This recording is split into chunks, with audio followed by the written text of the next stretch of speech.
Just before we start this video, I want to say thank you to Tim once again for his time out of his day to do this interview. We talk about various things such as his career as a voice actor, the origins of getting the role of 343 Guilty Spark, as well as things such as me throwing theories about Halo Infinite and being on Zeta Halo with Chakas and Ancient Humans. Some really good stuff in this interview, guys. Stay tuned and enjoy. Ultimate Halo. Hey up lads and lasses, Fletch here from Ultimate Halo, and today in this video we are talking to someone who's an expert in the world of voice, a career spanning decades from Disney, Nickelodeon, Jimmy Kimmel, Discovery Channel and much more. As well as a fantastic career in the industry, we all know today's guest as a curious floating ball, an iconic figure in the legendary video game franchise Halo. So today, I would like to introduce the extremely talented Tim Dadabo, the voice of 343 Guilty Spark. How are you doing, Tim? Greetings. I am the monitor of Installation 04. Hello, everybody. Thank you so much for having me, Jack. Yeah, well, thank you so much for your time. I mean, as a long-time Halo fan, I first played Halo since the age of 5. I'm now 24. So your voice has been a consistent part of my life and my childhood, and now even my adulthood to this very day. So it's an absolute honor to have you. So thank you so much for taking the time out of your day. Well, thank you so much for making me feel really old, Jack. Well, the idea was to make you feel talented, but you have plenty of youth. We'll get onto that in a moment. But first of all, we're living in a bit of a crazy world at the moment. I want to check in. How have you been faring under the crazy world we're living in? And what are you doing at the moment? What are you up to? Very, very well, thank you. I'm very lucky that I took the quarantine seriously. Most of the people around me took the quarantine very seriously. So, I do get out, like you said, you took a run today. I do the same. I'll go out for a run. I'm an avid mountain biker, and believe it or not, we do have cycling around in and around where I live.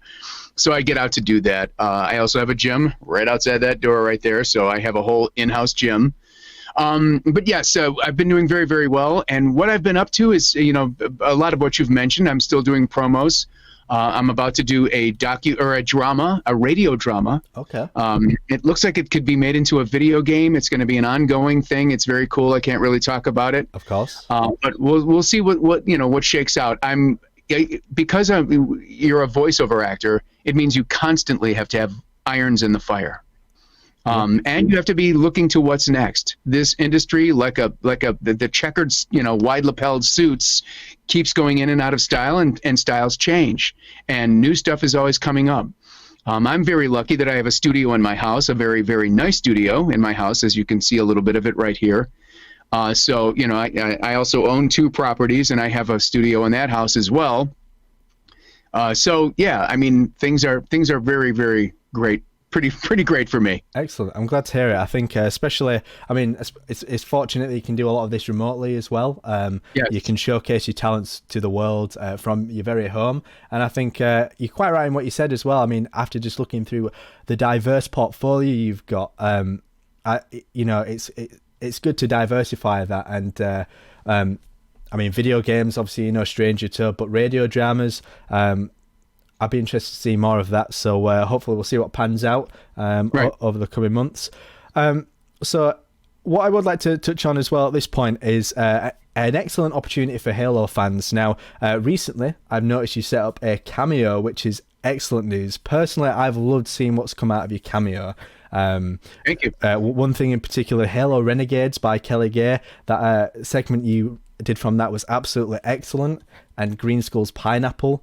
How has it been sort of interacting with fans in this way, seeing what their requests are and what they've asked you to do? How have you sort of found that so far? Well, and it seems to run the gamut as to what they ask is when they send you a cameo. A lot of it, of course, has been birthdays and anniversaries and stuff like that. I just did one for a wedding, which is a hell of a lot of fun. More on that in a second. But I'm also getting requests for very, I don't want to say dark things, but very serious things. Yeah. I'm in a bad place with this pandemic. I'm not sure my job's going to be here. What, do you have any words of encouragement? So, I mean, it really runs the gamut of what people are asking for. And of course, because I've got this silver hair and I've been around a while, I've had my ups and downs. And I think everybody in life is going to have them. So I think what you have to do is continue to seek out, what I'm telling them to do is seek out, somebody that they admire. Find a mentor, find someone that you can reach out to. But, for the most part, it's a lot of fun. I'll get birthday wishes and stuff like that. It's been a lot of fun. Actually, Master Chief Steve Downs is a dear friend of mine. And he called me up and he said, "Hey, man, are you on Cameo yet?" And I said, "No." He said, "Dude, it's money on the table. You got to do it." And I'm like, "Oh, okay, great." He goes, "I'll call my girl and set you up." And I said, "Okay, thanks, Steve."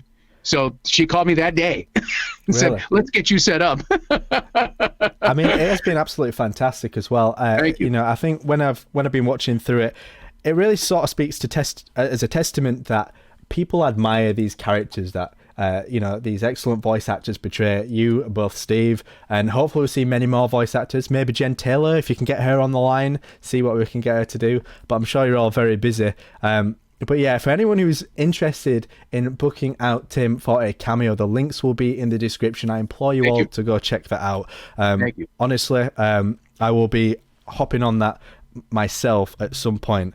Right, and Steve Downs has also got a cameo, and right now, guys, at this very moment, is Steve's donating a lot of his money. I started doing that, and we've already made our donation. Steve's actually got it set up to donate money to the frontline medical people.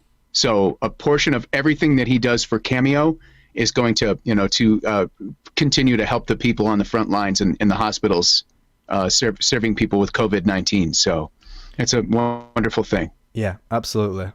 It's using the power of voice for good, which is powerful.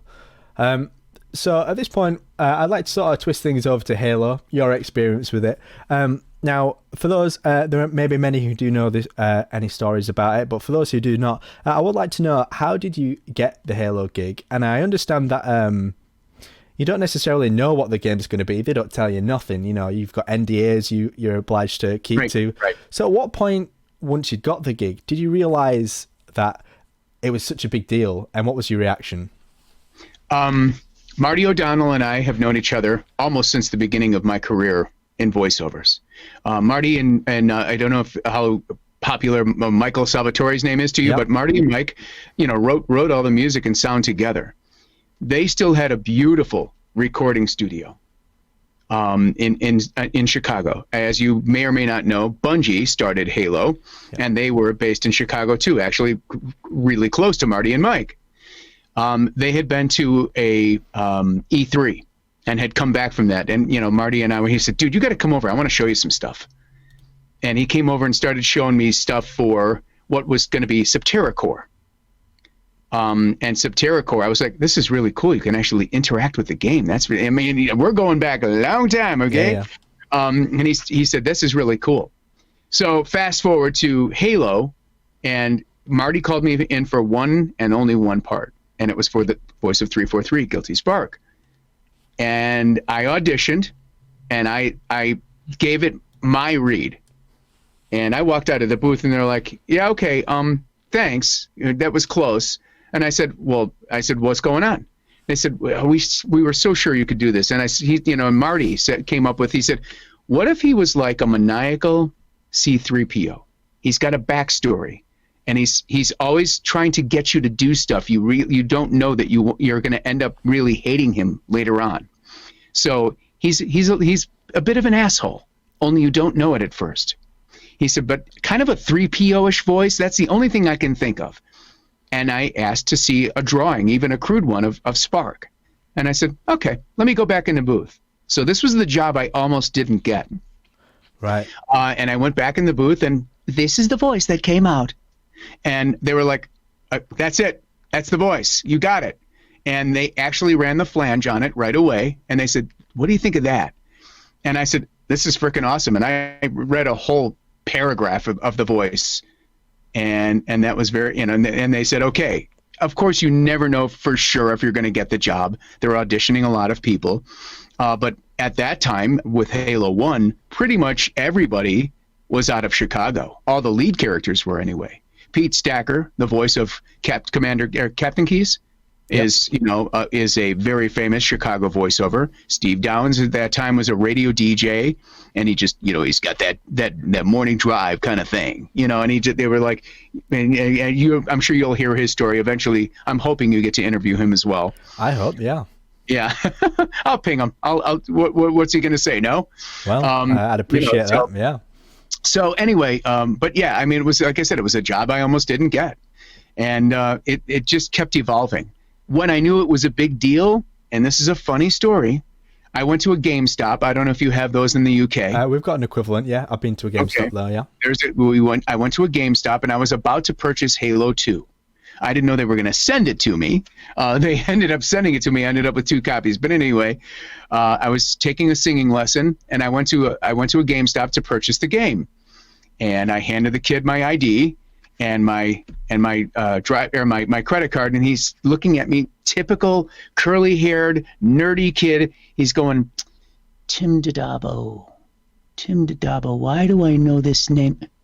You're Guilty Spark. You're the voice of Guilty Spark, aren't you? And everybody in the store is like, what? And I'm like, what the hell just happened? I'm like, shit, kid, that's me. I said, I just want to play the game. And it was just gangbusters after that and ever since.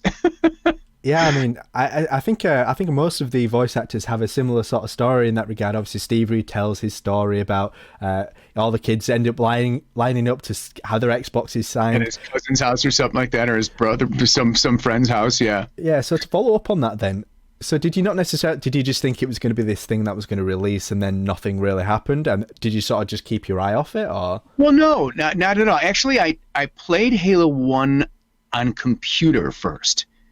And I was like, this is pretty cool. And then I was like, okay. Then I bought my first Xbox and I started playing it. I did not get a free copy of the first game because they didn't know what they had at first. Yeah. And then I bought my first Xbox. And then I, like I said, when I was purchasing Halo 2, that's when it really all happened. And every time, my wife says, you're like a walking discount in any superstore. Every time we want to buy a TV or a piece of audio equipment or a new computer, my husband's Guilty Spark. Get out of here. No, he's not. I mean, I think part of that is a testament to how unique the voice is as well. I mean, once you hear it immediately, it's recognizable. And one of the questions I did want to ask is, because I've been trying to perfect my impression of Guilty Spark with very little success, but I hear personally there's a little bit of British in there, but also a little bit of American, and obviously you soften your tone. Was there anything that sort of you talked about C-3PO and the maniacal side, but are there any sort of voices you drew from your own personal experience as acting or growing up? I was a bit of a troublemaker. Okay. And Sparks, he wants his way. Guilty Spark wants his way. He has a mission. He has to accomplish it. No matter what happens to you, Reclaimer, it doesn't really matter. And at that point, I didn't really know his entire backstory. I did not know at that point that he used to be human. And that he'd been stuck in this crate, this titanium crate for millennia. That's the part I didn't know at first. Once I learned that, he had a lot of regret and anger and pent up frustration. I'm surprised at first, that he didn't go completely rampant. So I always kept him right at that edge. The reason why you heard a bit of British is because of the C-3PO reference. Right. And I just kind of buried it in there a little bit. And a lot of people have written me, dude, I always thought it was a woman doing that voice. Oh, really? So, yeah, a few people thought it was a woman doing that voice. That's all right. That's fine. I love one of the things Steve said. It's whatever you want it to be. Steve said, why don't we ever get to see your face? And he said, you'll notice that his mask is reflective so that when you look in it, you see yourself because you are for the time you play the game, you are the chief. So it's like any work of art. It's you see what you want to see, you feel what you want it to feel, and that's okay. Yeah, I mean, we all interpret how we feel about characters. We project ourselves onto any character we view, Sure. no matter how well established or how well written they are. We all view them differently. Now, you actually touched on one of the questions I did want to discuss, and which was actually the backstory with Chakas. Yes. Yes, it was Chakas, not Riser. Riser was your little buddy, right. who, and I was actually reading. I remember doing Riser's voice. Well, and Yes. well, I'm actually listening to the audiobook of Primordial at the minute. I've read it before quite a long time ago, and then when I was quite pleasantly surprised when I heard your voice reprising the role of Guilty Spark. So, at what point was it you realised that your character was human? Because this seemed to be hid from the fans for many years, and then as soon as the Foreigner Sag came out, which is a fantastic set of books, all of a sudden it was this huge revelation. What was your reaction to that? It was really, I was kind of shocked, actually. I was reading the book because I wanted to read it before I read it on tape. Yeah. And I was like, wow, this is such a crazy story. Yeah. I said, what a vivid imagination this man has. Yeah. So it was a bit of shock. I didn't know that, and it's so very, if you want to use the word biblical, Yeah. that the whole Halo story, the whole saga, the whole backstory is very biblical. It's like sci-fi futuristic Bible all wrapped in one, So yeah, it was very cool to hear that and to play out more of Halo 3 and actually the terminals. Yeah. That's when I could really take that and bring a lot of what I learned from reading Primordium into the terminals. It gave me more emotion towards Spark. Yeah, and I also this is one thing I never felt towards Guilty Spark, but it made me feel bad for him. And there was a theory going around quite a few years ago that the Master Chief has the gayish of Born Stellar makes eternal lasting. So what are your thoughts on that? Because there is in Halo 1 where you're in the control room with Cortana and Chief, and you said, why would you not done what you've already done before? And that's where people think Chief is Born Stellar with his gayish. What's your opinion on that? Do you think that could be a possibility? I don't know. I really don't know. And here's the horrible answer. Even if I knew the truth, I couldn't speak of it. Well, true. Which Yeah, I of don't. course. I don't. Yeah. But I don't really know what's next for the story, and I don't really know where they're going to take it next. The possibilities are always infinite. When it comes with this particular story and this saga, and I love the twists and turns. Even I have to tell you, Jack, that I didn't quite know what that meant when I said, why would you hesitate to do what you've already done? Yeah. I finally got it in Halo 2 that he, that mankind had been there before. Yeah. So, and yes, we think nothing of killing, so why would you hesitate to do what you've already done? It's an interesting line because it can mean so many different things, and I think that's one of the things Halo does very well. There's so many different interpretations, and like I say, because it's so biblical, it spans so many millennia. You can go crazy, and I think that's what I loved about the Foreigner Saga in particular. But I mean, one thing in terms of, you mentioned the word infinite, but Halo Infinite is coming around the corner very soon, I would hope. I know the guys at 343 are working really hard at home right now. What are your thoughts so far, and what we've all seen publicly about this game? So we've got the reveal trailer and the Discover Hope trailer with Master Chief on the Pelican. How did you feel when you first saw those trailers? Blown away, first of all. The graphics are amazing, and they're going to continue to get more and more amazing. Of course, the sound keeps getting better and better. I'm still kind of, I have to admit, I'm still kind of at a loss as to who the man was that was talking. The pilot, who was trying to get, the ship to get back home. I was like, okay, who are they introducing a new character? Is this Chief without his stuff on? I'm like, who is this guy at first? Then you see him talk. I think he's talking to his wife and child. Yes. Yeah. So that was very, very cool. I don't know enough about that particular story to know exactly who he is. So I'm sorry, I'm a bit at a loss, Jack. Well, have you heard what the nickname the community has provided him? No, I have not. Okay, so obviously there's Forehammer in Halo Combat Evolved. Seven's calling this guy Brohammer.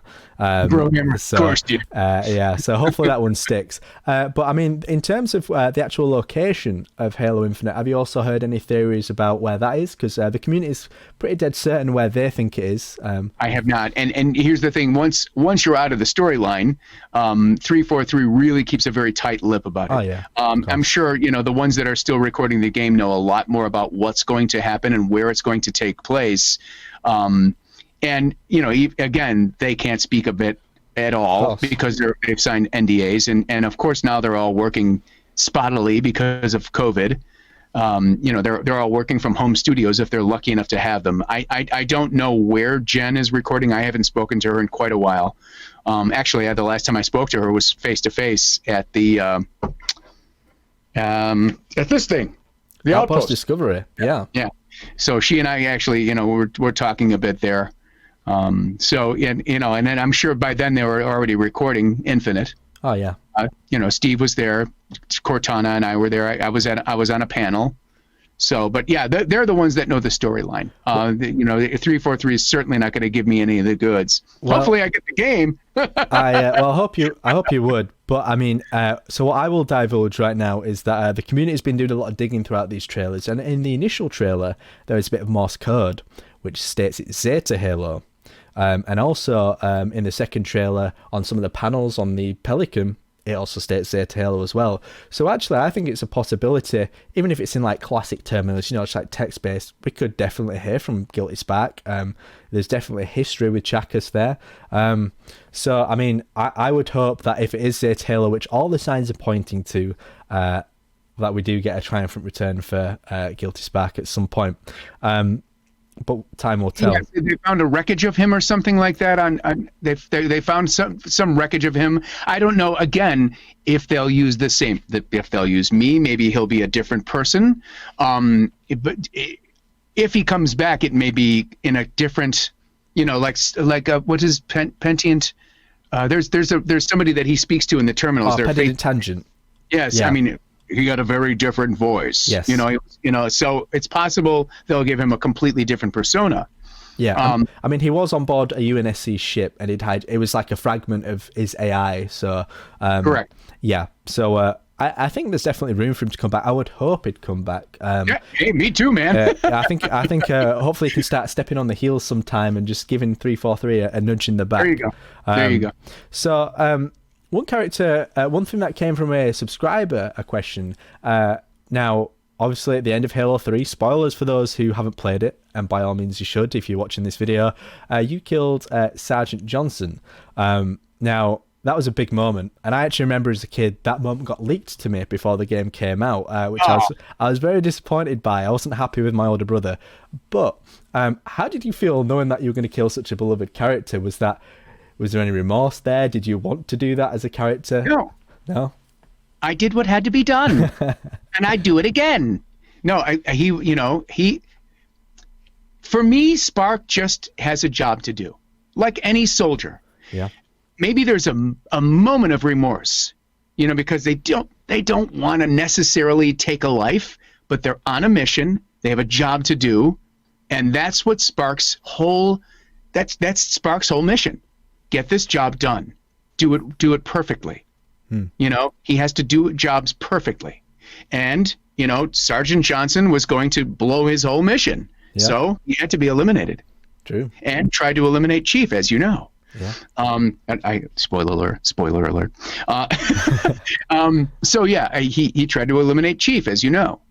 And, and as you know, you all blew me out of the damn sky.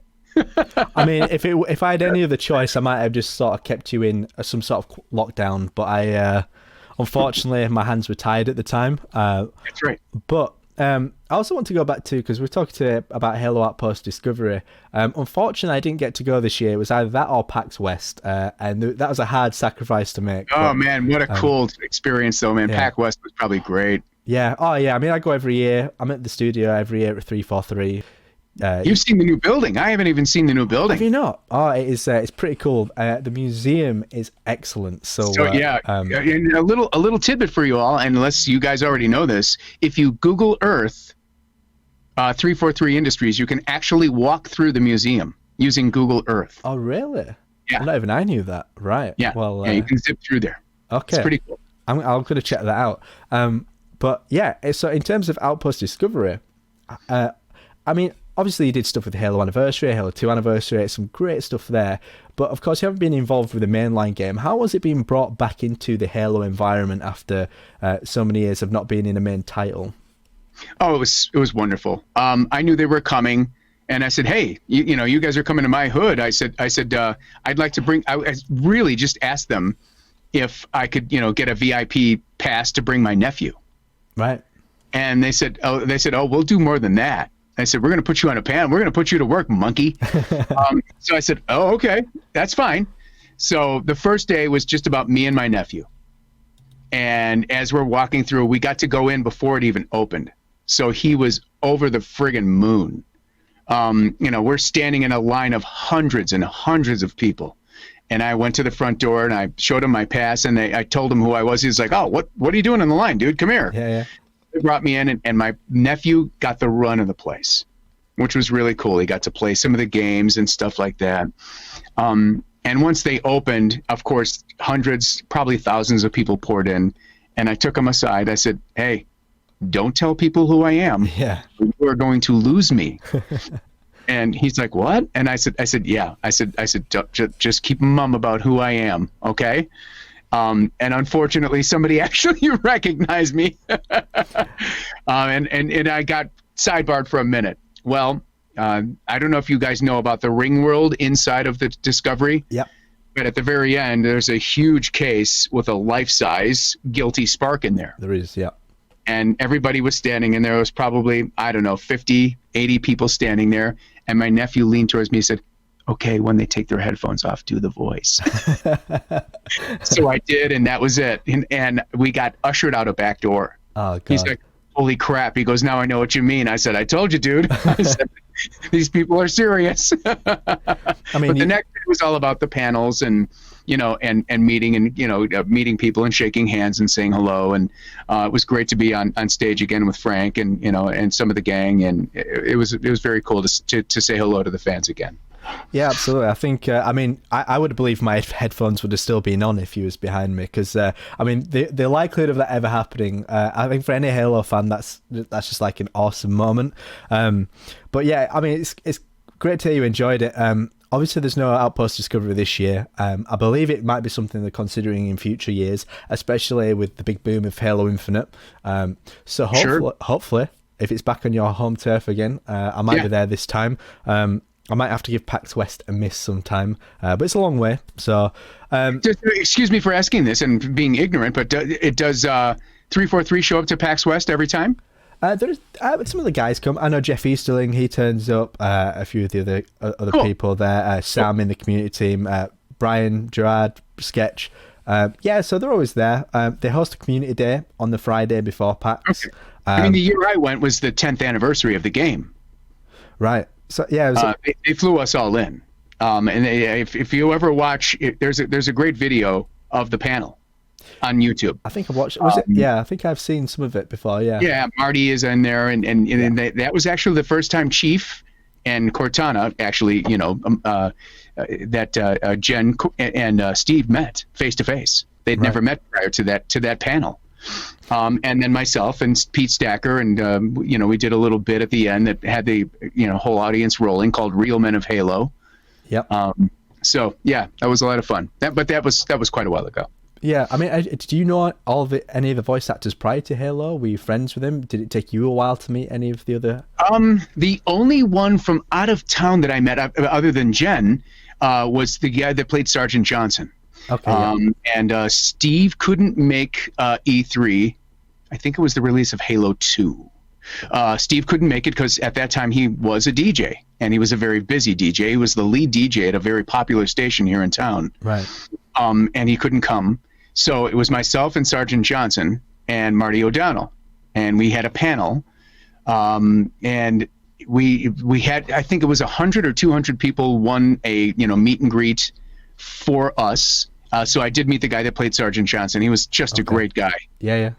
And as we were walking to the panel, and Marty and myself, and Sergeant Johnson were walking along, and I had my badge on, and I walked past the crowd about to go in, and they said, "Hey, man, it's Tim Dadabo, the voice of Guilty Spark." They said, "Hey, do the voice." So I did the voice, and I'm going to swear right now. The kid goes, "Dude, that was awesome. I fucking hate you." I think, especially, that was like height of Halo's popularity back then. Hoping it does get back to that soon. But yeah, I think I always find it interesting listening to people's stories, like meeting these voice actors. When I was growing up, if you were behind me and I heard your voice, I would have absolutely lost my mind. And it's kind of difficult right now composing myself, because it's always like a lot of fun to hear your stories. Thank you. I'm honored, man. I'm honored, really. There is a few people in my Discord, when I ask what questions do you want to ask, want to know a bit about your early career. But before we go on to that, I did notice one thing today, actually, just whilst doing my last final preparations for the interview, is you can sing, Tim. You have a pair of lungs on you. I'm a musician myself. I write in... the guitar pick in your hand, sir. Oh, yeah. I've got a few guitars in the background as well. There we go. So, nice. Are you still involved in music? Is that something you actively do these days? Yeah. Another voiceover friend of mine who's recently retired. Well, not semi-retired. None of us actually ever retire. If we get called for a gig, we're going. Yeah. But he's semi-retired. He started a thing called Soundtracks of a Generation. Okay. So the man is managing 6 different bands. Right. And I am part of the 70s generation. So I do all the classic rock with them, and it's really a lot of fun because there's usually between 4 and 5, maybe 6 singers. So you'll do 2 or 3 songs, and everybody steps behind you and backs you up if there's backup vocals. And you're forward, then you step forward and do your thing, and they're doing that, and then you step back and back them up when they're up. Yeah. So it's really cool. So yes, I am still singing. I got some buddies that I jam with every once in a while, and at my other property, I'm with another very, very small band, but we mostly just jam a little bit. Awesome. Yeah, I wouldn't say I was surprised, because obviously I know you're talented with your voice, but I started as a singer, Jack. I actually started as a singer. Okay. Yeah. Well, that does lead into the next question then. So what was the origins of your career? Where did that all start from? In school, I was a singer and an actor, and loved music so much. That's what really took off for me. So after I graduated school, I joined a band. And I toured all over, every state that touches us, we toured all over. Right. We backed up some pretty popular acts of the time, and some that have come and gone that are trying to make a comeback. So I loved that a lot, and I had a lot of fun. But as I started getting a little bit older, I couldn't see. Back then, you could still smoke in the clubs. Yeah. And I couldn't take the cigarettes anymore. It was just killing me. So then I found voiceover work. Or should I say voiceover work found me. And playing in clubs till 2 or 3 in the morning, and coming home at 4 or 5 in the morning after that, after partying with all the fans afterwards, I just couldn't do it anymore. So I left the music behind. Not completely. I started doing jingles first. Okay. And I was doing jingles, and then I basically said, okay, so I can make really good money and not be in a club till 2 in the morning. I'm in. So, and then I was able to rehash my acting chops. It was on a microphone, but that was fine with me. I didn't have any lines to memorize. And again, I could make a really good living doing commercials for Kellogg's and Keebler and, stuff like that. Excellent. So, and then in terms of Marty O'Donnell, how did that originate? The voiceover career? Yeah. So how did you meet Marty? How did that sort of plan out? I was in a recording studio working on some music, and I was taking a break, and a woman sat next to me, and she said, "You have such a nice young voice." She goes, I'm looking for something like that for something that I'm working on for Sears. And I said, okay. And she handed me a script. She goes, "Would you mind reading this?" And I started looking at it. I said, "Is this a song?" And she said, "No, honey, it's a voiceover." I said, "A what over?" She said, "A voice." She goes, "It's like, you just read it." And I said, "Oh, okay." So I started reading it. She said, "Okay, that was good, but now like you're talking to a friend." I said, "So this is acting." I said, I'm talking to somebody. So I gave a whole storyline. She goes, "Exactly." So I read it to her again. She goes, that was awesome. Let's go record it. Great. So I went and recorded it with the same audio engineer. And after she left, she goes, that was fantastic. She goes, I'll let you know if you got it or not. Pardon me. She left the room, and my buddy who was recording me looked at me and goes, you've never done a voiceover before, ever. And I said, dude, I didn't know what it was 10 minutes ago. He goes, screw the jingle shit, dude. You should be doing this. He goes, that was really good. He goes, you need a little work, but that was incredible. And I said, okay. He goes, here, call this guy. He'll walk you through how to get in. And he became my mentor and made me promise that I would be others' mentors. And I have been ever since. So that's how I got started. Great. Yeah. I mean, it's interesting, like, because some people just have like the wildest stories. I mean, knowing that you didn't know where to begin at first, Right. you were in music. That's interesting to see how that evolved. And is there anything you like to do to take care of your voice, or have you got quite a strong voice? I personally shred my voice a lot. Tea. Okay. I mean, I'm British. I don't actually drink tea, which is very unusual, but Yes, there is. I try not to strain it too much. I do drink a lot of warm liquids. I run scales pretty much every day. okay. I do tongue twisters. Yep. I warm my voice up. I get it ready. It's like anything else. If you're a football player, you're not going to drink a fifth of Jack and run out onto the field and not warm up. Yeah. You know, you're going to stretch. You're going to limber up. You're going to practice. You're going to be ready when you hit the field. My mentor used to say, be ready, be great, be gone. Right. Don't linger. Be ready was meaning practice all the time in all the ways and all the fields you want to touch as an actor, as a singer, as whatever it is. Practice those things so that when you're on the field, it's second nature. Yeah. So that was where he said, be ready, be great. So then you go into your session, be great. Yeah. And they'll hire you again and again and again. And then say thank you, shake hands, hey, good to hear about your son's graduation, and then be gone. Yeah. Don't linger. They got a job to do. And I suppose that's great advice for anyone who's starting out in the industry as well. I mean, certainly you don't get anywhere without practice. And I've learned that the hard way with a lot of things in the past, Sure. particularly with YouTube, which is a very tough game. So now that we've sort of got through a lot of your history, how are you sort of feeling about Halo at the moment and the franchise going forward? I think it's had some turbulent years. The Master Chief Collection was a fantastic package. Had some problems, which, of course, the 343 have done a lot of work to make that right. How are you feeling about Halo going forward? Are you excited? Are you nervous? What? How do you feel? Always excited. Yeah. And nervous. I think they should be too. Yeah. Nerves, my friend, are what make you a great performer. Nerves are what make you reach for that next thing. Take that chance. Take that risk. So yes, I'm excited for them. I've always been excited for them because there's a funny story about the Rolling Stones doing some Western songs. Okay. Yep. What the fuck are you doing Western music for? And they became such beloved songs. Yeah. Because they took a risk. And when you take a risk, yeah, you're going to have some stumbles. In the case of video games, there's going to be a spot where where you run into a glitch. Yeah. But that's because they took a chance. They tried something new. Maybe they tried a new technology. I don't know that side of the wall. Nor are we ever privy to it. You guys are probably more privy to it than we are. A little bit. We walk into the recording booth. We get the backstory. If we've been the character before, we have the backstory, or they're creating a new one. So we do the job, and we're great. We're gone. But for them to move forward, they got to take risks. Yeah. And I mean, I'm sure you're seeing all these new drawing tools.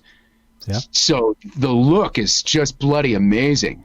I mean, you can definitely tell with Halo 4, there's some big risk story-wise. I personally love Halo 4. It's one of my favorite stories in the franchise. Wow. And then, and I started on Halo 1, and in terms of the terminals, obviously we've got to see more of Guilty Spark. Is there anything you've enjoyed from 343's direction since they took over Halo compared to Bungie? It's really funny, dude. Other than backstory, they didn't give me a lot of direction. Right. The first time I was working in this studio for 343 because they didn't need me to fly in. They said, you already know the character, so we're not going to give you direction on that. You are him. So, but we just want to give you some backstory. So other than that, they basically didn't give me a lot of direction other than backstory. You know, they didn't say, okay, now he's this, now he's that, now he's that, because I'm getting better at knowing who Spark is as time progresses and as I get to know more about Spark and his past. So I think between 343 and myself, we have evolved the character of 343 Guilty Spark. Yeah, absolutely. I felt like in the terminals, I was getting this close to rampancy. Okay. Absolutely. Yeah. Because he was cooped up for so long, you know? So, yeah. Yeah. I mean, I've absolutely enjoyed the direction. I think, of course, with Halo 5, I was slightly disappointed on the story side. There was definitely some new stuff that they tried to experiment with, which I really appreciated. But I think that's why I respect 343 as well. That, like you said, don't be afraid to take risks. Have you played Halo 5? Have you played through that campaign? Not through yet. I've never played it through. Right. I'm actually playing 3 again. Because it's really? been so long since I've played it. I'm playing it on... Well, here's the thing. I played them all when they were new, but now I want to play them in the Anniversary Edition, of course, which is what I'm doing. I've played through 1, 2, and now I'm going for 3. Because I've never seen myself get killed. I've never had to kill myself. So, but looking back at Halo 2 Anniversary and Halo 1 Anniversary, because they look beautiful now. Bungie's original games still look great. How did you feel when you first saw the Anniversary versions of that? Well, when they flicked the switch, yeah, this is the old way, this is the new way. I'm like, wow, This is crazy. Dude, I don't even remember where I want to say, it was probably at PAX Fest. Oh, okay, PAX, yeah. I think that's where the first time I saw the switch get flipped. That's when Anniversary came out, right? Yeah. Yeah, it was. I mean, for me, that was just like a huge moment. I mean, in Halo 2 in particular, with the pre-rendered cutscenes. I mean, Guilty Spark looks amazing in some of those as well. I mean, all the characters do. It's kind of unnerving how real the characters look at the same time. Yeah, I know. So, I mean, a lot of fans are hoping for a Halo 3 Anniversary. Is that something you'd be on board with? Oh, of course. Yeah, of course. You know, and I don't know if you're on LinkedIn or not, but they were showing the newest version of Adobe. I think it's called Adobe Skins. Okay, yep. And they were actually working on a video game character. Right. And they were just showing what this thing could do, the scratches on the armor and stuff like that, and what you could do with skin. They were actually putting on freckles, and the closer they got, the more real she looked, not the fake, the more animated she looked. She looked more real. Yeah. They were putting little freckles on her. They put stripes on her nose. It's just mind-blowing what they're going to be able to do with the new Halo franchise, with just with graphics alone. And of course, sound keeps getting better and better, Yeah. I mean, everything we've seen so far, it's pointing in a very promising direction. So to sort of round this off, conscious of time, don't want to have this video on too long, but in terms of what you want to see in Halo going forward, have you any requests other than the Guilty Spark coming back, of course? Is there anything you would like to see in Halo Infinite once the time comes? I don't know. It's just weird. I really would love to see Chief revealed. Okay. That would be that's the only weird thing I'd like to see Chief revealed. And have you seen his eyes? Because they were revealed in Halo 4. Yes. Yeah. Yes. With the broken shield. Yeah. Yeah, they pulled his helmet off right at the end. Oh, right. I saw one with a broken shield too. There was a broken visor. Yeah, it's got a broken visor, but if you actually watch the Halo 4 Legendary ending, you do get to see his eyes, and he's looking quite aged as the Chief, but that's all you get to see. I will send you a link after this, but okay, thank you. Yeah, I think Chief's face has been the biggest request since like day one. So yeah, I'd actually agree with that. I think a lot of fans are talking about whether the Chief will die or not. And do you think that'll ever happen? I don't know. It would certainly stand to reason if he was killed, especially in action. But I really don't know if that's ever going to happen. I mean, to me, that's the whole crux of the franchise. Yeah. And the one other thing is, I'd like a date with Cortana. No, the two AIs together at last. Well, possibly. We'll see. But I think, I don't know. I'm very excited for the future of the franchise. Hopefully, we'll see you reprise your role once again. It'd be wonderful. But is there anything you would like to say to the fans of the Halo franchise, just whilst we're wrapping up this video? I would. Everybody, stay safe. Stay healthy. I know you've heard this in a million commercials, but you know what, guys? We're all in this craziness together. Thank you all for all the years you've been fans of this franchise. Thank you for reaching out to everybody who creates Halo, everybody who's involved in Halo, and for being such amazing, terrific fans. Thanks for being, so kind to this most hated AI, this beloved hated AI, all these years, and for filling in the blanks for me when I asked without being too snipey about it, because there was a lot of blanks that fans have filled in for me through the years because they're so into this to this franchise and its backstory and its forward story, really. Yeah. So I'm just grateful to be part of this incredible franchise. Well, beautiful words once again, Tim. I would like to thank you for your time. For everyone who is at home, thank you so much for tuning in. Being a bit of a longer video than normal, but I think this justifies and warrants it. Subscribe, leave a like down below, and I will see you in the next one on the one and the only Ultimate Halo. And remember, Reclaimers, save his head, dispose of the rest. Subscribe now to Ultimate Halo for more unfriggin' believable Halo content.